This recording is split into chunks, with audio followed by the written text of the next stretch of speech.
Welcome to the Water Margin Podcast. This is episode 71. Last time, Song Jiang and company got a bloody nose when they tried to brute force their way into the Zhu Family Manor. After having two chieftains captured by the enemy and spending the night stumbling around the labyrinth that was Zhu Family Village, they decided to ask for help. They went to see Li Ying, the striking hawk, the patriarch of the village to the east. Li Ying had been an ally of the Zhus, but that alliance went up in flames when the youngest Zhu brother, Zhu Biao, shot him with an arrow during an earlier squabble. Still, Li Ying didn't feel like meeting with rebels and outlaws, so he declined a face-to-face with Song Jiang.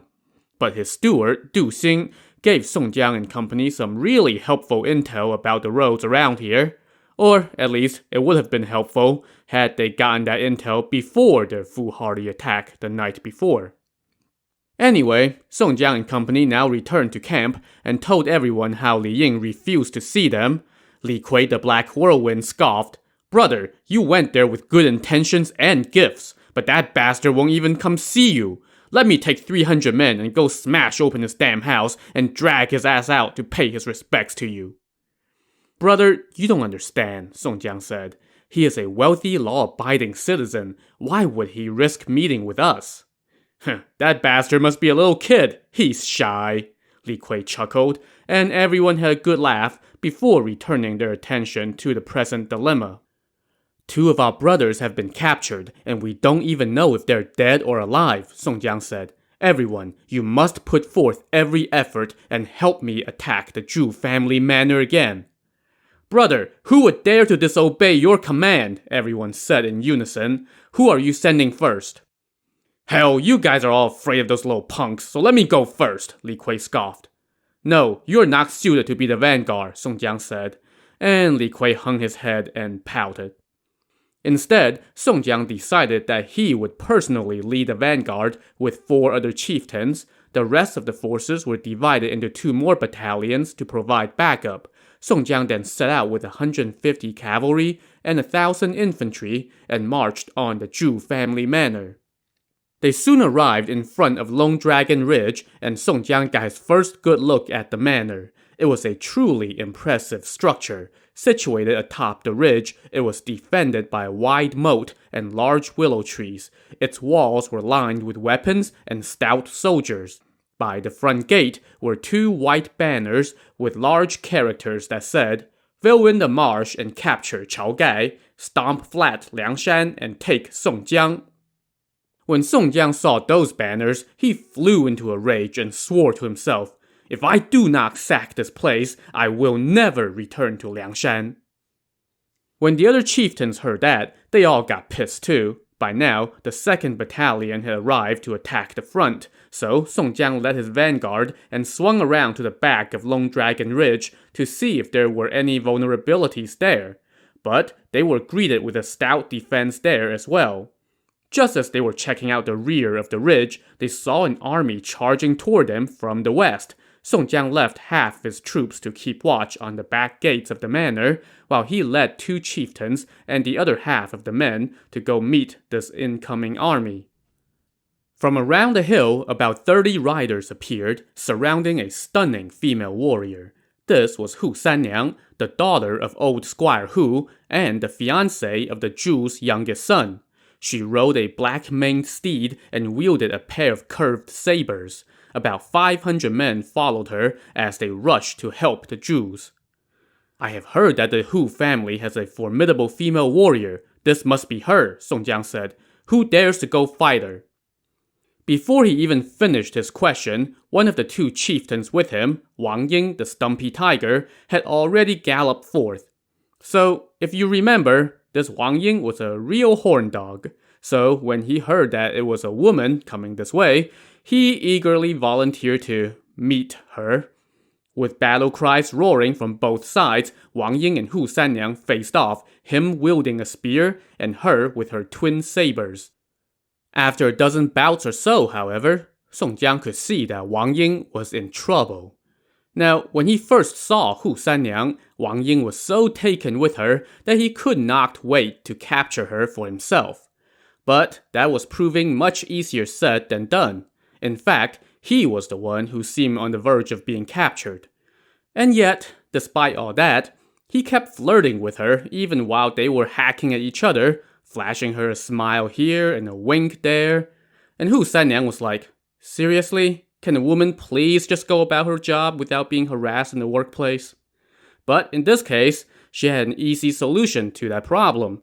She started hacking at Wang Ying even harder, and he was no match for her, so he turned and rode away, but she caught up to him and easily lifted him up off his saddle with one hand and threw him toward her soldiers. They immediately pounced on him the second he hit the ground and dragged him away.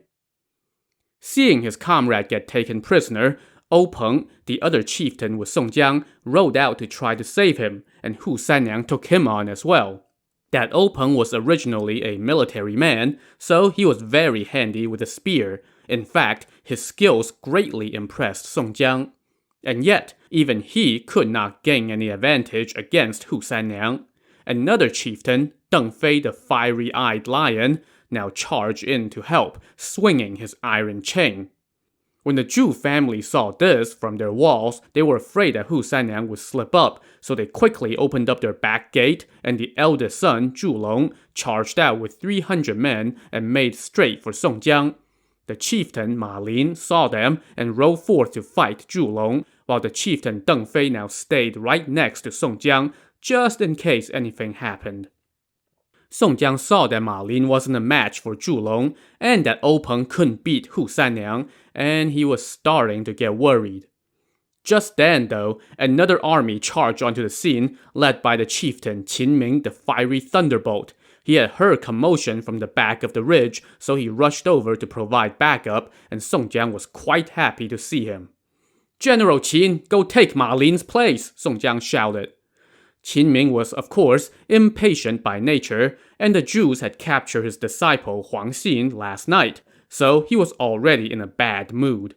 He made straight for Zhu Long, swinging his wolf-toothed mace, and Zhu Long hoisted his spear to meet him. The chieftain Ma Lin, meanwhile, led some men to go try to rescue Wang Ying the stumpy tiger. When Hu Sanniang saw that, she broke off the fight with O Peng and went to fight Ma Lin instead. Both of them wielded twin sabers, and their steel flashed and shimmered as they traded blows. Meanwhile, Qin Ming and Zhu Long had fought for 10 bouts, and Zhu Long was no match for Qin Ming. Seeing this, the Zhu family's arms instructor, Luan Tingyu, rode out to help. The chieftain O Peng went to meet him. Luan Tingyu did not engage, and instead just rode off to the side. O Peng gave chase, but that was a mistake. Luan Tingyu, as it turns out, was handy with a throwing mallet. When O Peng got close, he suddenly saw a mallet flying at him. He couldn't dodge in time, and was smacked in the face and tumbled off his horse. The chieftain Deng Fei hollered for his men to go save O Peng, while he engaged Luan Tingyu. The bandit lackeys helped O Peng back on his horse. Meanwhile, the eldest Zhu brother, Zhu Long, gave up the fight with Qin Ming and ran, and Luan Tingyu took his place. He and Qin Ming fought for 20 bouts and were evenly matched. After a few more exchanges, Luan Tingyu turned and retreated, and Qin Ming gave chase. Luan Tingyu galloped into some tall grass, and Qin Ming followed. Unfortunately for Qin Ming, this was a trap. Just as he rode into the grass, a wire was pulled up in front of him, tripping up his horse. A swarm of men immediately converged on Qin Ming and subdued him. Seeing this, the chieftain Deng Fei rushed over to help Qin Ming, but when he saw more tripwires, he quickly halted and tried to turn back. But it was too late. Cries rang out from all around him, and soon he found himself snagged by a barrage of hooks on ropes flung in his direction, and the Zhu family's men captured him as well. Seeing 2 more chieftains get hauled away, Song Jiang went, "Ah, crap!"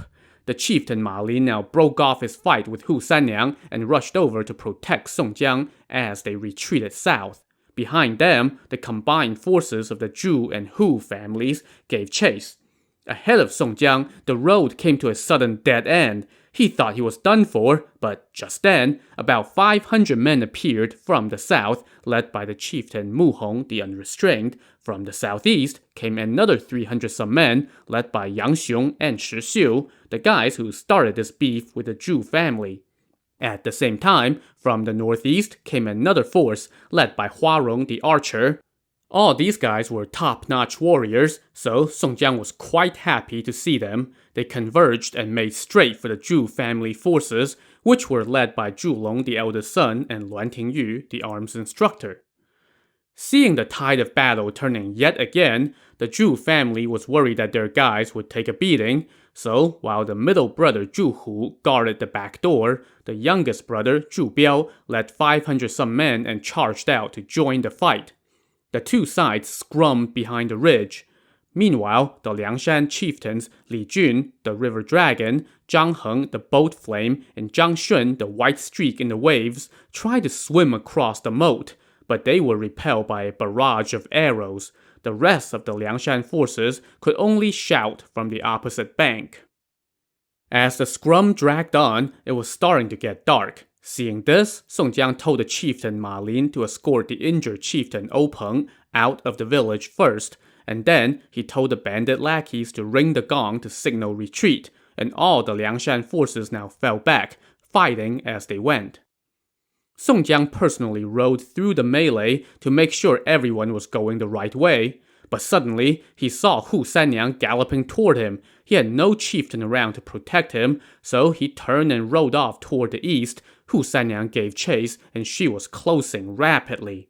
But just as she was about to strike, someone roared from the hill up ahead, "You trollop! Leave my brother alone!" This was none other than Li Kui the Black Whirlwind, accompanied by about 80 lackeys as he stomped toward Hu Sanyang. Seeing the throng of enemies coming toward her, Hu Sanyang dashed off toward some woods. But just then, from those woods emerged about a dozen riders, led by Lin Chong the Pantherhead. "Stop, you trollop!" Lin Chong shouted. Hu Sanyang spurred on her horse and hoisted her sabers as she made for Lin Chong. Lin Chong raised his spear to take her on. Before they had reached 10 bouts, Lin Chong gave Hu Sanyang an opening, enticing her into taking a big hack at him. He parried her blow with his spear, and in the same moment, he reached over and lifted her up off her saddle, a move that drew a shout of approval from Song Jiang. Lin Chong told his men to tie up Hu Sanyang, and then he rode over to check on Song Jiang. Song Jiang now told Li Kui to go meet the rest of the Liangshan forces as they were retreating and tell them to regroup outside the entrance to the village and that they must not linger on the battlefield now that darkness was descending. While Li Kui stomped off, Lin Chong escorted Song Jiang out of the village along with their prisoner Hu Sanyang. While the Liangshan forces rushed out of the village, the Zhu family forces returned to their manor, leaving behind countless dead in the village. In this one fight, they had captured 2 more chieftains, Qin Ming and Deng Fei, and their allies the Hus had captured another, Wang Ying, which they promptly handed over to the Zhu family. The Zhus put all these chieftains into prisoner carts. Once they captured Song Jiang, they would take them all to the capital for rewards. Outside the village, Song Jiang and the Liangshan forces set up camp for the night. He then dispatched 4 chieftains, along with 20 veteran lackeys, to take Hu Sanyang up to Liangshan. "Put her in the care of my father, and then report back," he told them. "Once I get back to the stronghold, I will deal with her." Now, all the chieftains just figured that Honorable Brother Song wanted that woman for himself, so they made sure to treat her gently on the way. They also put the injured chieftain O Peng on a cart and took him back to Liangshan to recover. Once they left, Song Jiang sat up in his tent all night, worried and annoyed.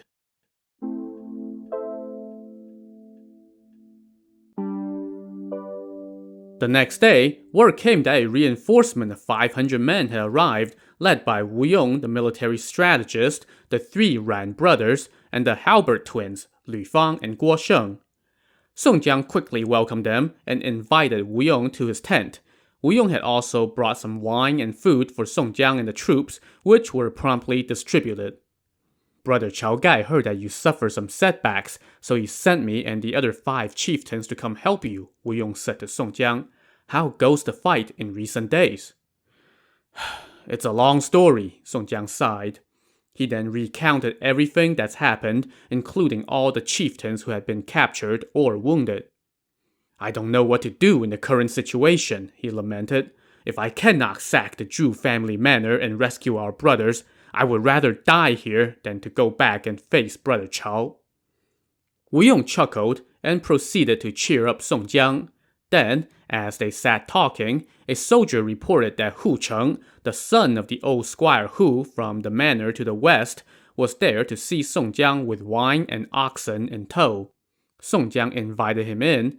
Hu Cheng bowed and said, My sister Hu Sanyang was rash, and she is young and did not know any better. She offended you and was captured by you. I hope you can forgive her. She is engaged to one of the Zhu family's sons and got tangled up in this mess in a moment of misplaced valor. If you can release her, we will give you whatever you need. Song Jiang asked Hu Cheng to sit down and then told him, Those knaves from the Zhu family are quite rude. They decided to pick on us for no reason. That is why we had to mobilize our forces to seek revenge. We have no quarrel with your family. It's just that your sister captured our chieftain Wang Ying, so we had to respond in kind and captured her. If you release Wang Ying to me, then I will give you back your sister. But the Jews have already taken Wang Ying from our custody, Hu Cheng said. So where is he now? Wu Yong asked. He is locked up at the Zhu Family Manor. I would not dare to go ask for his release. Well, if you can't deliver Wang Ying to me, how can I release your sister? Song Jiang said sternly. Playing the good cop, Wu Yong chimed in and said, Brother, let's not be too harsh. Just listen to me. He then turned to Hu Cheng and said, Sooner or later, there's going to be some commotion at the Zhu Family Manor. When that happens, your people must not go to their aid. And if anyone from the Zhu family runs to your place for refuge, you should apprehend them. If you do that, then we can return your sister. But she is not here right now. She has been sent back to our stronghold, where she is in the care of old Squire Song. Go on back and don't worry. We know what we're doing. Of course, I would not dare to go help the Jews, Hu Cheng said. And if anyone from there flees to our manor, we will bound them and bring them to you. If you can do that, that would be better than giving me gold or fine silk, Song Jiang said. Hu Cheng then took his leave.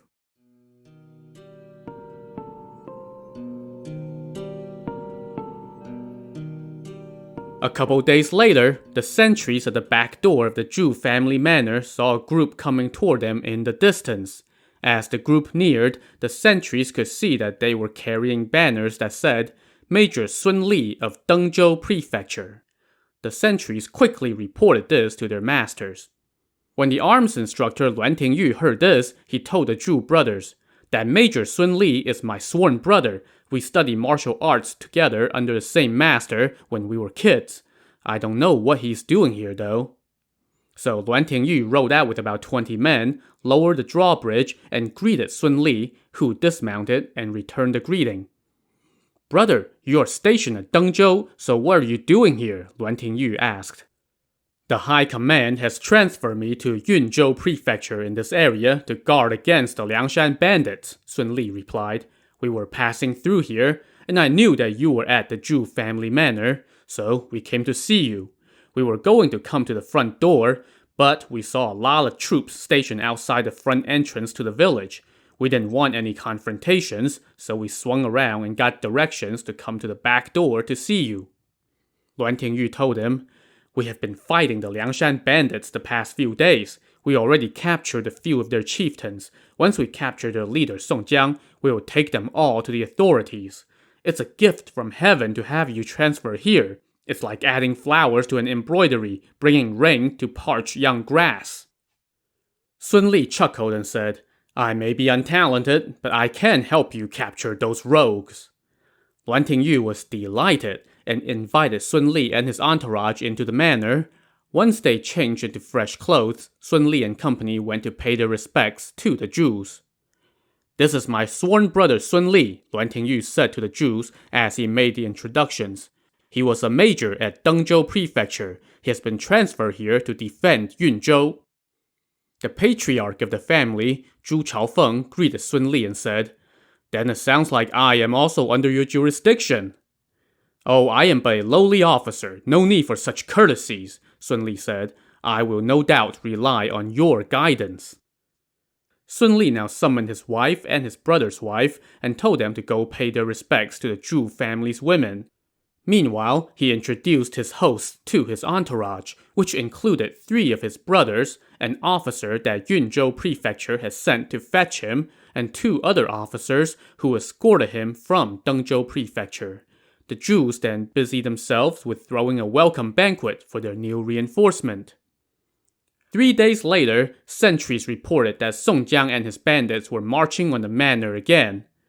"I'll go capture that crook myself," said Zhu Biao, the youngest brother. He rounded up 100-some cavalry and rode out. He saw a force of about 500 coming toward the manor, led by a chieftain who was wearing a bow and a quiver of arrows and wielding a spear. This was Hua Rong, the chieftain known for his unrivaled archery skills. Zhu Biao rode forth to take on Hua Rong, and the 2 of them traded blows in front of Long Dragon Ridge. After about a dozen bouts, neither had the upper hand, but Hua Rong feigned the blow and turned and rode away. Zhu Biao was just about to give chase, but someone in his army alerted him that Hua Rong was quite the archer. Fearing that this was a trick, Zhu Biao decided to let Hua Rong go and took his men back inside the manor instead, and Hua Rong also left with his troops. When Zhu Biao went back into the rear parlor, Major Sun Li, the leader of the new reinforcements, asked him if he had caught any bandits. "There was a guy named Hua Rong in their ranks," Zhu Biao said. "He was quite skilled with his spear. We fought for 50-some bouts, but then that rogue ran away. I was just about to chase him, but our men warned me that he was a great marksman, so both sides just fell back." Hearing this, Sun Li said, "Tomorrow let me go capture a few of those knaves." They drank and made merry the rest of the night before turning in. The next morning, word came that the bandits were back again. This time, all 3 Zhu brothers donned their armor and rode out. They could hear the war drums and see the enemy's banners in the distance. Soon, the bandits were lined up for battle. Atop the manor walls sat the Zhu family patriarch Zhu Chaofeng, flanked by his arms instructor Luan Tingyu and the newcomer Sun Li. From the ranks of the bandits, Lin Chong the Pantherhead started challenging for battle. Zhu Long, the eldest Zhu brother, got irritated and ordered his men to lower the drawbridge. He rode out with a couple hundred men and made for Lin Chong. As the battle drums rolled, he and Lin Chong traded blows for 30-some bouts without a winner. The second brother, Zhu Hu, now rode out to help, but before he was even done issuing his challenge, a chieftain had already ridden out to take him on. This was Mu Hong, the Unrestrained. They fought for 30-some bouts, also without a winner. Zhu Biao, the youngest brother, now rode out with 200-some men to help. He was quickly met by Yang Xiong, one of the guys who was responsible for starting this whole brouhaha. Watching all this action from the top of the walls, Major Sun Li could not stand it anymore. He told his younger brother to bring him his armor and weapons, which included a spear and a short steel rod with ridges.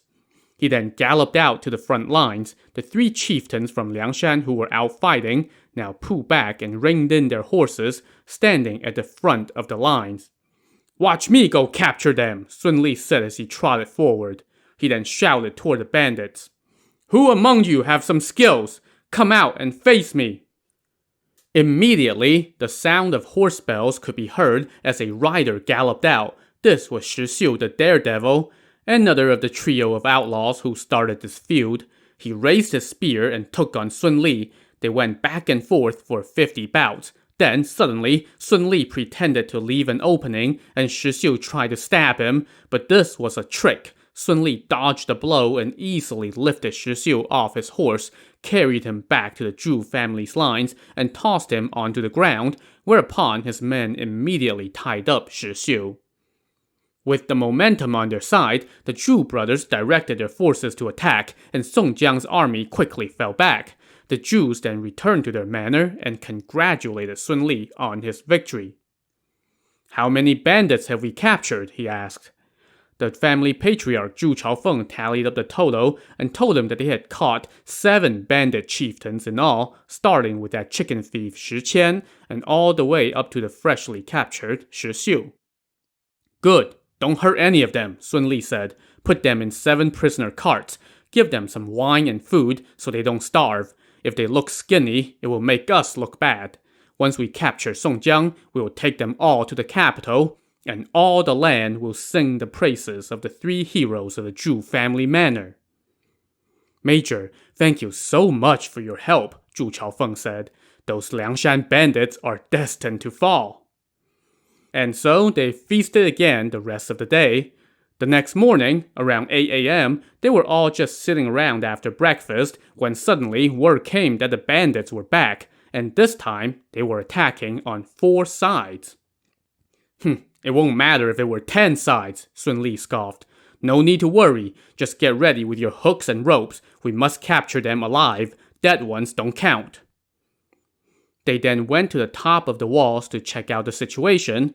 They saw Lin Chung the Pantherhead leading the siege on the east side of the manor with about 500 men. Hua Rong the archer was leading the siege on the west side. From the south came Mu Hong, Yang Xiong, and Li Kui the Black Whirlwind. And outside the front gates to the north was Song Jiang leading the main force. The bandits had surrounded the manor. Unfazed, the Zhus immediately deployed their counterattack. Luan Tingyu, the arms instructor, would go out the back door and attack the enemies to the northwest. Zhu Long, the eldest brother, would go take on the enemies on the east side. Zhu Hu, the middle brother, would go out the back door and attack the enemies to the southwest. And Zhu Biao, the youngest brother, would go out the front gates to capture Songjiang. 3 rounds of war drums now thundered from atop the walls, followed by a signal rocket. The front and back gates of the manor flung open, and the Zhu's armies flooded out to take on the bandits. But just as the action was heating up outside the manor, things were literally getting hot inside the estate as well. In fact, when the Zhu brothers turned back to look at their home, they were astonished to see it engulfed in flames and the cries of men being slaughtered. What's going on? To find out, tune in to the next episode of the Water Margin podcast. Also, on the next episode, we take a little trip back in time, so join us next time. Thanks for listening.